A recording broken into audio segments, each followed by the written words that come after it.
ఇప్పుడు ఆ టైంలో మరి ఎంతమంది పోలీసు వాళ్ళు ఆయన మాట విని ఎలా ప్రవర్తించలేదు?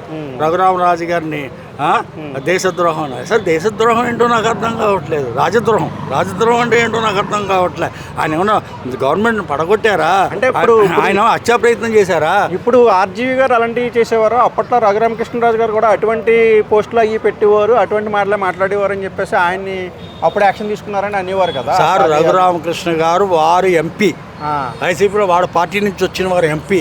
ఇప్పుడు గవర్నమెంట్ ఏదైనా తప్పు చేస్తున్నప్పుడు వాళ్ళు చెప్పి ఇదిగోనండి మన పరిపాలన మనం నెక్స్ట్ మళ్ళీ మనం గెలవాలంటే మనం కొన్ని మంచి పనులు చేయాలి, ఇలాంటివి తప్పని చెప్పడం కూడా తప్పేనండి. ఇప్పుడు ఒకటి పిల్లోడు తప్పు పని చేస్తున్నప్పుడు తండ్రి మందలిస్తాడు. అలాగే ఆయన పెద్ద ఇలాగే ఇప్పుడు ఆయన నియోజకవర్గంలో ఆయనకి కావాల్సిన సమస్యలన్నీ తీర్చాలా మరి ఆయన లెగ్గినందుకు. రేపొద్దున ఆయన మళ్ళీ గెలవాలనుకుంటే ఆయన నియోజకవర్గంలో ఏ నియోజకవర్గంలోనే సరే అభివృద్ధి చెందితేనే కదా అది గెలిచేది. లేకపోతే వాళ్ళు మళ్ళీ ఎలా గెలుస్తారు? అంత ఇది చేసినట్టు. ఇప్పుడు ఆర్జీవి రఘురామకృష్ణరాజుని పోల్చలేమండి, అది వేరండి. అది ఈయన ఏదో సినిమా డైరెక్టరు, వారైతే ఒక పొలిటికల్గా ఆయన మంచి ఎక్స్పీరియన్స్ ఉన్నటువంటి వారు, రాజులు బాగా మంచివారు. కానీ ఒక ఎంపీనే అలాగా ట్రీట్ చేసి ఆయన ఇప్పుడు జగన్మోహన్ రెడ్డిని రండి అని బతిమాలుతున్నట్టు ఎవరు? రఘురామకృష్ణరాజు గారు డిప్యూటీ స్పీకర్ కదా ఆయన. అవునవును. జగన్ గారు అసెంబ్లీకి రావాలని అంటున్నాడు ఆయన. అవును. అంటే ఇవన్నీ ఆయన మనసులో పెట్టుకుని అసెంబ్లీలో రివెంజ్ తీసుకునే అవకాశం ఉందా, లేదంటే ఆయన నీకులాగా నేను ఉండనని చెప్పేసి రెస్పెక్ట్? లేదండి, రఘురామరాజు గారు అటువంటి వ్యక్తి కాదు. ఇప్పుడు ఒక విషయం చెప్తున్నాను. ఒక పెద్ద హై లెవెల్లో సింహాసనం మీద కూర్చునే మనిషి ఒకసారిగా కింద కూర్చుంటే ఒక విధమైనటువంటి ఇది ఏర్పడుతుంది.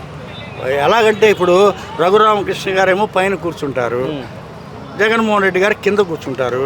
ఆ కింద కూర్చొని ఆయనకి చూడాలంటే తప్పు చేసిన వాడు ఎప్పుడు కూడా కళ్ళల్లో తెలిసి భయపడిపోతాడు అనమాట.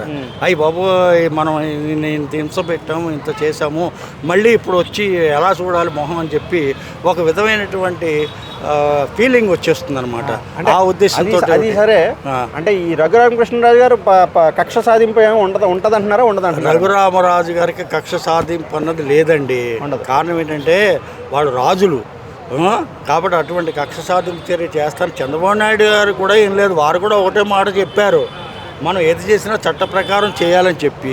ఇప్పుడు రఘురామరాజు గారు చేయడానికి ఆల్రెడీ ఎన్నో కేసులు ఉన్నాయి కదండి జగన్మోహన్ రెడ్డి గారి మీద.